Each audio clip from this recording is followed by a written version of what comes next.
Vidyasri Subramaniam thought for the day. ஒரு விஞ்ஞானி, ரொம்ப படிச்சிருக்காரு. அவர் ரொம்ப தூரம் ஒரு பயணம் போயிட்டுருக்காரு. ஒரு காரில் போகிறாரு, தனியாக தான் போகிறாரு. தனியாக போகும்போது திடீர்னு அவர் கார் டயர் பங்க்சர் ஆயிடுது. பங்க்சர் ஆனோடனே சுற்றி முற்றி பார்க்குறாரு. ரொம்ப தூரத்தில் யாருமே கண்ணில் தென்படவே இல்லை. எந்த கடை, எந்த வீடு எதுவுமே இல்லை. ஓகே, இவர் சுற்றி சுற்றி பார்த்துட்டு ஹெல்ப்புக்கு யாரும் வரமாட்டாங்க அப்படின்னு சொல்லிட்டு, நானே இந்த டயரை கழட்டி மாட்டுறேன்னு சொல்லிட்டு அவர் என்ன பண்ணுறாரு, டயரை கழட்டி மாட்ட ஆரம்பிக்கிறார். ஃபஸ்ட்டு ஸ்டெப்னியில் அவர் டயரை கழட்டும் போது போல்ட்டெல்லாம் லூஸ் பண்ணுறாரு. எல்லா போல்ட்டையும் லூஸ் பண்ணிவிட்டு அவர் எடுக்க போகும்போது பார்த்தீங்கன்னா ஒரே ஒரு நட்டு மட்டும் என்ன உருண்டு போய் பக்கத்துலேருந்து டிச்சுக்குள்ளே விழுந்துருது. இவர் டிச்சுக்குள்ளே வந்தோன்னே ஐயோ உள்ள டிச்சுக்குள்ளே வந்துச்சு, எப்படா எடுக்கிறது அப்படின்னு அவர் யோசனை பண்ணிட்டு இருந்தார். யோசனை பண்ணிட்டு இருக்கும் போதே அவர் என்ன பண்ணுறாருன்னா அடுத்தடுத்த வேலையை பண்ணிகிட்டே இருக்கார். டயரை கழட்டுறாரு, அந்த கழட்டுறாரு, எல்லாமே கழட்டிட்டு இருக்கும்போது அந்த வழியாக ஒரு பிச்சைக்காரன் மாதிரி ஒரு ரொம்ப கிழிஞ்ச துணியில் ரொம்ப அழுக்காக ஒருத்தர் வராரு.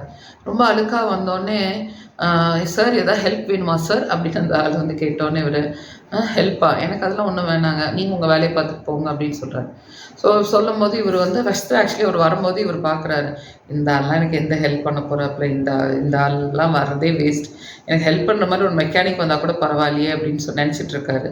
அப்புறம் இவர் ஓகே சார் உங்களுக்கு தான் ஹெல்ப் வேண்டாமே, நான் கிளம்புறேன் அப்படின்னு சொல்லிட்டு அந்த ஓல்ட்மேன் கிளம்ப போகும்போது இவருக்கு திடீர்னு தோணுது, ஐயோ அந்த டிச்சுக்குள்ளே இருந்த நட்டை இவரை விட்டு எடுத்துக்கலாம், அவருக்கு வேணுங்கிற காசு கூட கொடுத்துடலாம், இவர் அழுக்கில் போய் எடுத்தால் என்ன ப்ராப்ளம், ஒரு ப்ராப்ளம் இல்லை அப்படின்னு சொல்லிட்டு இவர் என்னோட இருங்க ஒரே ஒரு ஹெல்ப் எனக்கு வேணும், என்னோட நட்டு டிச்சுக்குள்ளே விழுந்துருச்சு, அதை நீங்கள் எடுத்து கொடுக்க முடியுமா அப்படின்னு அவர் கேட்டோடனே அவர் சிரிச்சுக்கிட்டே, நட்டை டிச்சுக்குள்ளே எடுக்கிறதுனால எனக்கு ஒன்றும் பிரச்சனை இல்லை, ஆனால் உங்களுக்கு நட்டை எடுக்க முடியாது இல்லையா, நீங்கள் டிச்சுக்குள்ளே கைவிட மாட்டீங்க தானே, முன்னாடி இப்படி பார்த்துட்டே இருக்கார். பார்த்தோன்னே அவர் சொல்கிறாரு, சரி நீங்கள் டிச்சிலேருந்து நட்டெல்லாம் எடுக்க வேண்டாம், நான் ஒரு ஐடியா சொல்கிறேன் கேளுங்க.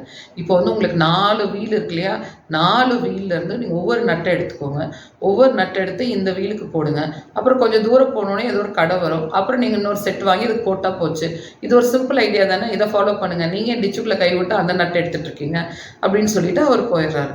போனோடனே இவர் பயங்கர ஆச்சரியமாக பார்த்தாரு, என்னடா இந்த ஆளுக்கு ஒன்றுமே தெரியாது, இந்த ஆள்னால எந்த யூஸுமே இல்லைன்னு நான் நினச்சிட்டு இருந்தேன், ஆனால் சிம்பிளான ஒரு ஐடியா ரொம்ப ஈஸியாக சொல்லிட்டு போகிறாரு. நான் எவ்வளவோ படித்து நான் ஒரு சயின்டிஸ்ட்டு, எனக்கு தோணலை, இவ்வளோ ஒரு சிம்பிளான ஐடியாவில் இது சால்வ் பண்ணலான்னு எனக்கு தோணலை அப்படின்னு சொல்லிட்டு இவர் யோசனை பண்ணுறார். நம்ம யாரையுமே குறைச்சி மதிப்பிடக்கூடாது, குறைச்சி எடை போடக்கூடாது, எல்லாருக்குள்ளேயும் நிறைய ஐடியாஸ் இருக்குது அப்படின்னு சொல்லிட்டு இந்த கதை முடியுது. ஸோ இந்த கதையோட எண்ணில் ஒரு மாரல் கொடுத்துருக்காங்க. அந்த மாரல் நான் படிக்கிறேன். யாரையும் குறைவாக எண்ணக்கூடாது. ஆம் நண்பர்களே, உயிருள்ள பறவைக்கு எறும்பு உணவு, உயிரற்ற பறவையோ எறும்புக்கு உணவு. ஒரு மரத்தில் 10,000 தீக்குச்சிகள் உருவாக்கலாம், அதே ஒரு தீக்குச்சியினால் 10,000 மரங்கள் அழிக்கலாம். நேரமும் சூழ்நிலைகளும் எப்பொழுதும் மாறலாம், எனவே யாரையும் குறைவாக எண்ண வேண்டாம், நல்லதை நினைப்போம், நாளும் நல்லதையே செய்வோம் அப்படின்னு சொல்லிட்டு இந்த இதில் முடித்தாங்க. எனக்கு ரொம்ப பிடிச்சது, உங்களோட ஷேர் பண்ணணும்னு நினச்சேன். உங்களுக்கு என்னோடய வீடியோ லைக் பண்ணுங்கள், ஷேர் பண்ணுங்கள், சப்ஸ்கிரைப் பண்ணுங்கள், முக்கியமாக உங்கள் நண்பர்களுக்கு சஜஸ்ட் பண்ணுங்கள். Okay, thank you.